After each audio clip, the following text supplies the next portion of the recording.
एक आदमी जिसके पास सब कुछ था, पैसा, पावर और पार्टीज भी, जो इंडिया के बिजनेस टाइकॉन की इलाइट लिस्ट में शामिल था। पर ऐसा क्या हुआ कि वो अब छुपने लगा दुनिया से, मीडिया से और सबसे ज्यादा इंडिया से। ये कहानी है विजय माल्या की, जो किंग ऑफ गुड टाइम्स के नाम से मशहूर था और आज एक वांटेड क्रिमिनल है जिसके ऊपर 900 करोड़ का स्कैम का इल्जाम है।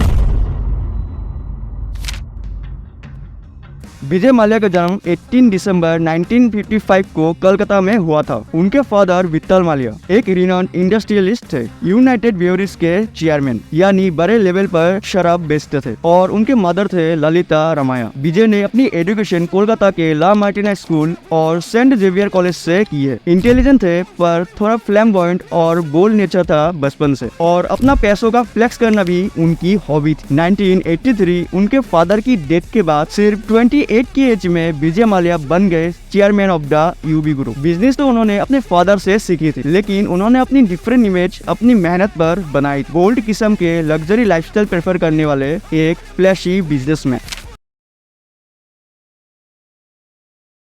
1990s तक यूबी ग्रुप का नाम मेनली अल्कोहल इंडस्ट्री से जुड़ा था। माल्या ने किंगफिशर बियर को एक यूथ फ्रेंडली प्रीमियम ब्रांड बना दिया। उन्होंने अपने आप को बिजनेस टाइकॉन से ज्यादा एक लाइफस्टाइल आइकॉन के रूप में प्रोजेक्ट किया। 2005 में इस बिजनेस को और ज्यादा एक्सपांड करने के लिए विजय माल्या ने सबसे बड़ा गैम्बलिंग खेला। The Kingfisher airline luxury airlines थी, सबसे stylish air hostesses, free meals, personal entertainment system, and public में परसेप्शन ऑलरेडी क्लियर था कि किंगफिशर यानी की लग्जरी, पर अंदर से एयरलाइन ब्लीडिंग मनी थी। Huge losses, fault business model और जीरो फोकस ऑन प्रॉफिटेबिलिटी।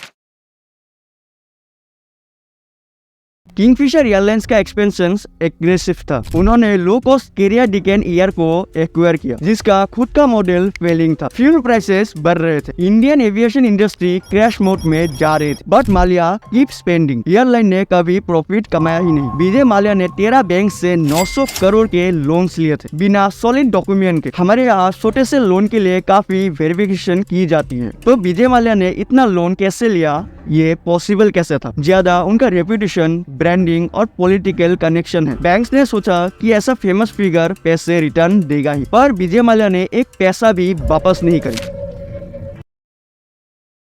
2012 में किंगफिशर एयरलाइंस के एम्प्लॉय प्रोटेस्ट करने लगे क्योंकि विजय माल्या ने 6-7 महीनों से उनकी सैलरी नहीं दी थी। ऐसे फिर एयरपोर्ट्स में भी फ्लाइट को फ्यूल देना बंद कर दिया था। किंगफिशर ग्राउंडेड हो गया था, पर विजय माल्या तो अलग ही दुनिया में था। वो आए दिन पार्टीज कर रहा था, इवन दो अब उनका बिजनेस वर्क ही नहीं कर रहा था। लोगों ने इस चीज पर अपनी क्यूरियोसिटी जगाई और CBI, ED और SFIO जैसे एजेंसीज ने इन्वेस्टिगेशन शुरू की। इन्वेस्टिगेशन से ये पता चला कि पूरे बिजनेस में जितनी इन्वेस्टमेंट की नीड है, उतनी इन्वेस्टमेंट विजय माल्या ने की ही नहीं। फिर इस चीज का आइडिया मिल गया था कि इतने पैसे इस बंदे ने पर्सनल लग्जरी लाइफस्टाइल को और ज्यादा लग्जरी बनाने के लिए यूज किया था। तो सबको इस स्कैम का स्केल समझ आया। मीडिया ने माल्या को डिफॉल्टर, इकोनॉमिक ऑफेंडर कहना शुरू कर दिया। तो बस अब इसको कस्टडी में लेना बाकी था। पर उससे पहले 2 मार्च 2016 को विजय माल्या क्वाइटली UK भाग गया।